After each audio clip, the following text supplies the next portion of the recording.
You wake up. It is pitch black, no walls, no heavy door to lock, you do not even have shoes on your bare feet. And 40 meters away, in the brush, something with 6-inch claws is deciding if you look like a tasty snack. Welcome to life. For humans who lived before about 10,000 years ago, welcome to a world where we were not at the top of the food chain. We were literally on the menu, right between wild game and, well, why not? Yet today there are 8 billion of us. Against impossible odds, our ancestors did not get eaten. They survived, they thrived, and they made it through hundreds of thousands of tough years of being slow, squishy, and basically naked in a world ruled by creatures engineered specifically, almost lovingly, to tear us apart. How on earth did we actually pull this off? That is what we are exploring today. And the answer is much weirder, much more fascinating, and honestly, way more impressive than you think, because it was not just one thing.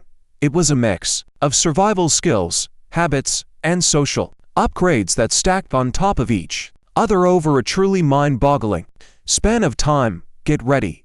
Let us go all the way back. Let us be real about how bad it was.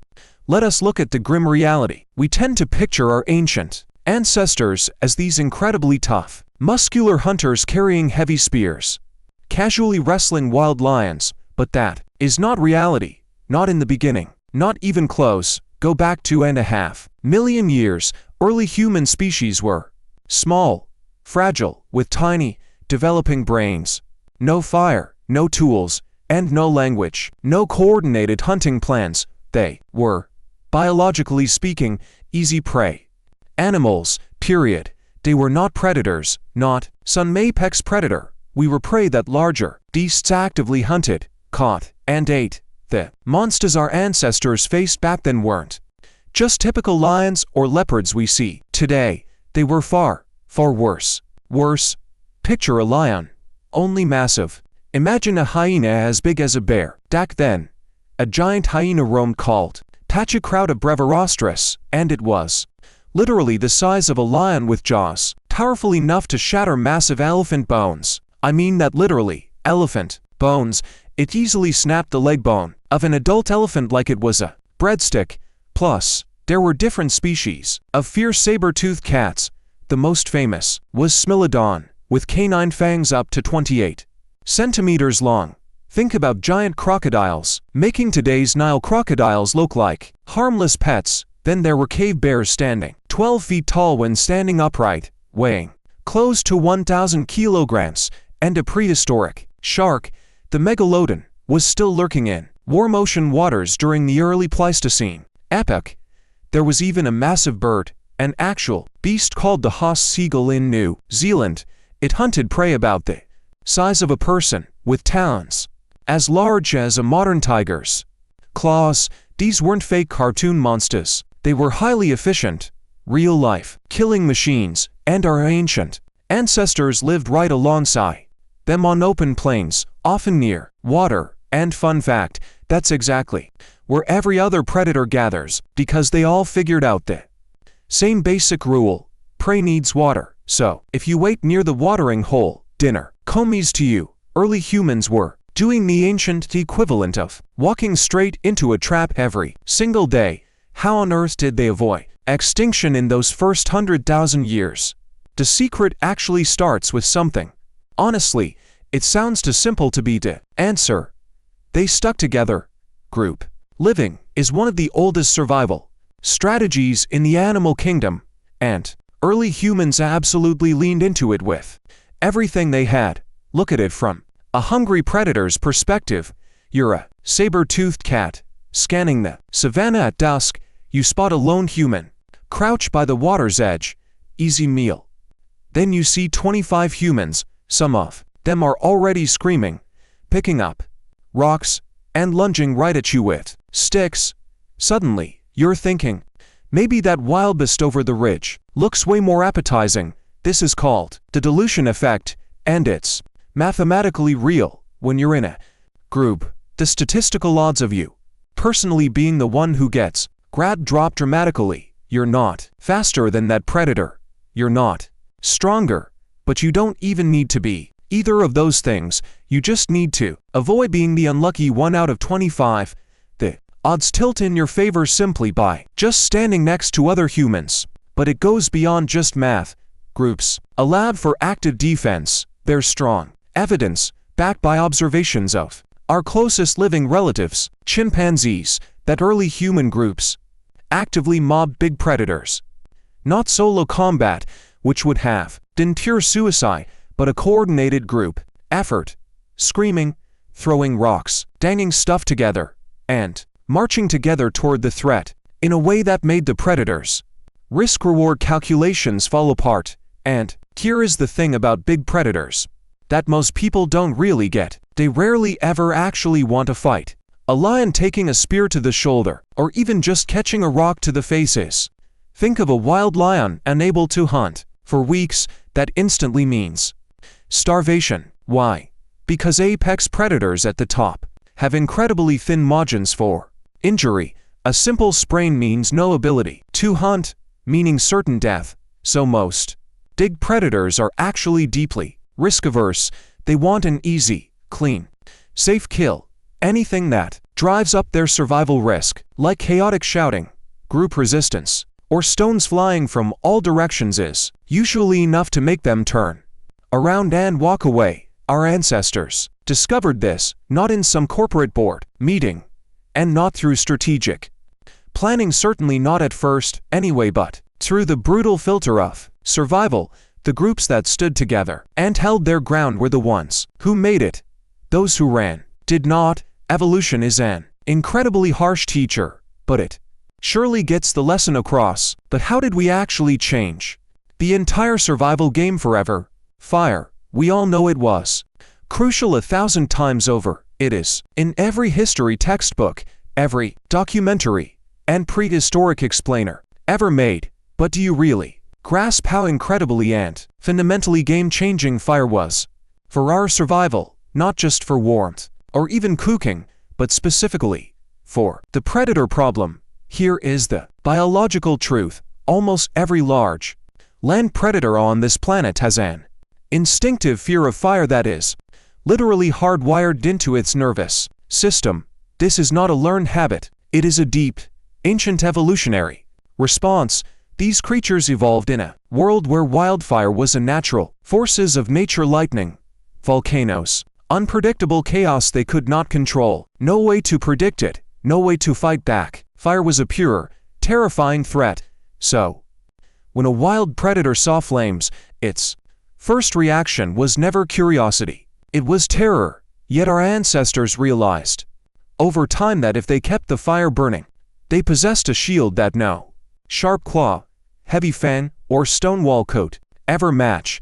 A barrier that almost no creature dared to cross. Picture a hungry leopard hunting in the dark, searching for an easy target within a sleeping pack of hominids. You creep closer, you feel heat 40 meters away.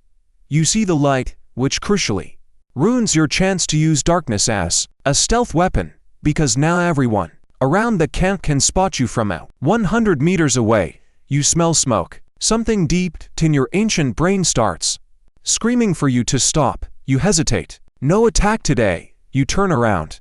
Nighttime, which used to be the single most deadly hours for early humans because most of the large predators are most active at night, suddenly became safe. Sleep, which used to be an incredibly dangerous vulnerability, became a risk they could actually manage.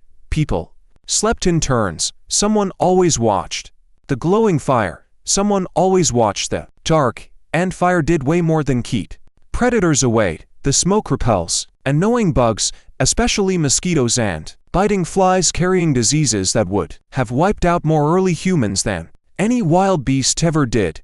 Cooking kills off the bacteria and parasites that would cause widespread death from food poisoning. Fire also hardened the tips of their wooden spears, making them vastly more lethal weapons. Fire allowed our ancestors to survive freezing mountain winters, habitats that massive predators used to have completely to themselves. But fire did not just keep us alive from beasts, it completely changed our dynamic between the human animal and the wild world. Back then, We were just things the world happened to, but afterward, we started changing the world. Think about how we sleep, because it is seriously overlooked in survival discussions. We sleep for roughly 8 hours each night. That is a third of our lives, spent completely unconscious, with sensory awareness falling to nearly zero, totally unable to run or fight. For a creature without shelter, in a world full of monsters hunting in the dark, this is a massive vulnerability. It almost feels like a major design flaw. So, how did our ancestors survive before fire was readily available, trees, before permanent shelters, before controlled fire? The go-to solution for the scary nighttime predators was elevation. Just get off the ground. Chimps still do this every single night. They weave fresh sleeping nests in trees, high enough that ground predators can't easily grab them. Our ancestors surely did the exact same, and evidence from the arm and shoulder bones of early humans suggests they kept their great climbing skills long after their feet became fully adapted to ground walking. See, evolution does not keep costly biological traits unless they are still being used. But climbing a tree did not make you completely safe. After all, leopards are notoriously elite tree climbers and are known to have dragged Australopithecus remains into trees. We know this because we have found hominid bones in ancient leopard tree dining spots. But those trees keeps you safely away from lions, hyenas, wolves, and other giant predators. It shrinks that scary list from almost every predator down to one specific stalker that can climb. Still bad, sure, but it's a huge step up from the awful alternative. And then came caves. Why are caves interesting? They're a perfect example of how early human survival was about tough, uncomfortable trade-offs. A cave offers a defensible spot. You only have one direction to defend, and you're sheltered from wind, rain, and cold. Sounds perfect, right? But there is a catch. Caves are exactly where giant predators sleep. Cave bears, cave hyenas, cave lions, all named cave something because they wanted the exact same real estate. Moving in wasn't just finding easy shelter, it meant potentially moving into some giant beast's home, someone who lived there for generations and had opinions about their new roommates. The historical record is packed with sites where early humans and massive predators swap keys to the same cave over thousands of years, basically time-sharing a prime piece of property in the most terrifying way possible. Good morning. Oh no, not again. Here's where things get truly fascinating.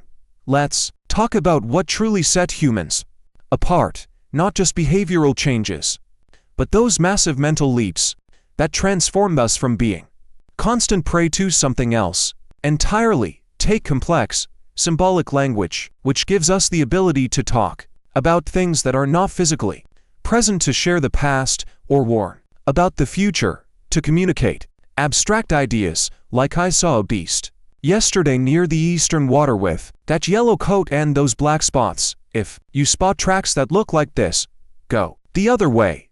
Think about what this actually means in a survival context. Without language, every individual in a group has to face a danger. To truly understand it, a young member of the group who has never seen a leopard has to learn through their own direct experience, usually a very brief and fatal lesson, that leopards are dangerous. Knowledge dies with the individual, but with language, you can tell someone what you saw, you can describe it, you can transmit the knowledge, you can warn the entire group, you can warn the neighboring clan, you can warn people who won't be born for generations by teaching it to children who grow up and teach it to their children. Knowledge stops dying with individuals, it accumulates, it compounds. Over generations, a tribe's collective understanding of the predators in their environment can grow far beyond what any single individual could observe. In a lifetime, we essentially turned individual survival experience into a network, a slow, spoken, generational database of everything that can kill you and how to avoid it. The predators had teeth and claws and speed and strength. Humans had knowledge that never stopped growing. That is not a fair fight in the long run. let's talk about the spear. Because at some point, our ancestors crossed a critical threshold. They stopped being exclusively defensive and started being genuinely offensive, and that shift changed the entire dynamic. The oldest known wooden spears are about 400,000 years old, found in Shannon, Germany. What's remarkable about them is that these aren't just sharpened sticks, they're complex tools weighted toward the front for smooth, stable flight, custom-shaped for a solid grit, and carved from specific wood, chosen for its flexibility. They're built by someone who truly understood, on a deep level, the physics of throwing things without ever having heard the word physics or ever writing a single thing down. But the really big breakthrough wasn't just owning spears, it's how those spears flipped the dangerous power dynamic between early humans and predators. Before we had throwing weapons, to hurt a massive carnivore, you had to get right next to it, which meant you were in its reach too. That's a gamble you usually lose, because predators are faster, stronger, and built with much tougher natural armor to absorb hits. But a throwing spear changes that math entirely. Suddenly, you can deal serious damage, even lethal damage, from 20, 30, 40 meters away. You wound them without getting near those razor claws. You can scare a beast off before any physical contact even happens. Plus, you can team up so that the hunter, whichever way it spins, faces another sharp spear flying from another direction. Here is the cool part that people rarely talk about. Predators are smart beasts, capable of learning very quickly. A lion taking a thrown spear to the flank doesn't need a second lesson to know that this prey is totally different, dangerous, and not worth the fight. Entire packs that kept running into armed humans developed a deep, instinctual avoidance of these human groups across multiple generations. We still see happens in modern animal populations too.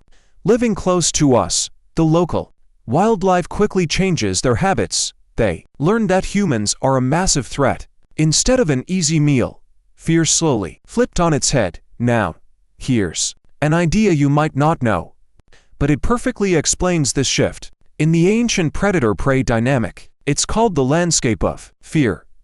In the wild, this concept means prey don't just run away.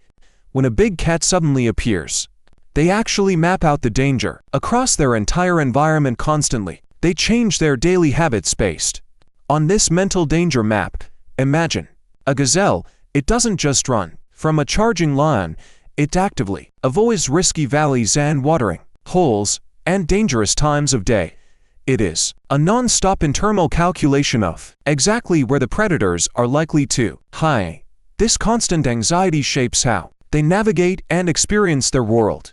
Our ancestors did this exact thing, but they had a brilliant evolutionary trick up their sleeve. They shared this survival intel together. Tribes swapped their mental hazard maps. Using language, a single hunter's warning became the tribe's collective playbook. Survival strategies emerge and passed down through generations, like knowing which valleys are safe in summer, or when bears leave high ground in winter, or knowing which watering holes host thirsty lions, even reading fresh leopard tracks and taking detours. This isn't just a theory. Ancient campsites prove that early humans picked their homes specifically to avoid getting eaten. They chose high ground for safety, keeping clear views of any danger, natural barriers on their weakest sides, close to water but without direct exposure right at the edge. These decisions were never random. They were born from shared, deeply accumulated, generational wisdom about their terrain and the dangers lurking there. And, slowly, over thousands of years, humans stopped simply navigating the landscape of fear. They began transforming it, using fire to poach predators out of key zones, hunting dig beasts directly, wiping out nesting grounds, expanding our territory at the cost of creatures that had once ruled the wild. Plus, there is one secret weapon we rarely praise: the human body. Surprisingly weird. We are not impressive on paper. Take sprinting. A lion hits 60 kilometers per hour. A spotted hyena holds 40. Even a fit human sprinter at their absolute peak of conditioning only manages around 45 kilometers per hour for 10 seconds before they crash, but ask a lion to jog steadily in 30-degree heat. For 4 hours, it cannot. It dies of heat exhaustion before you. We are one of the very few species capable of what is called persistence hunting, chasing prey to exhaustion over endless distances under a hot sun. We sweat from nearly every inch of our body surface. Almost no other mammal can pull this off. They rely on panting to cool down, forcing them to slow down or stop, but we can run and cool down simultaneously, which is totally bizarre for any mammal at our upright bipedal gait, which is incredibly efficient at moderate speeds compared to the exhausting four-legged run of most big predators, and you get an animal that can literally outlast almost anything over the right distance and conditions. This was not just a hunting edge. It meant that in a scary showdown with a predator, humans had a real long-distance backup plan that other animals lacked. Most prey just run, keep running. Whatever is chasing you is going to overheat way before you do. We're actually, in the most literal, biological sense, endurance machines, slow, sweaty, soft-skinned running machines who can keep moving after faster beasts have quit by around 50,000 years ago. What scientists often call the leap into behavioral modernity. Something truly incredible happened. Humans had developed fully modern speech, complex social circles, symbolic thought, abstract thinking, and what the fossil record suggests was serious long-term planning and teamwork.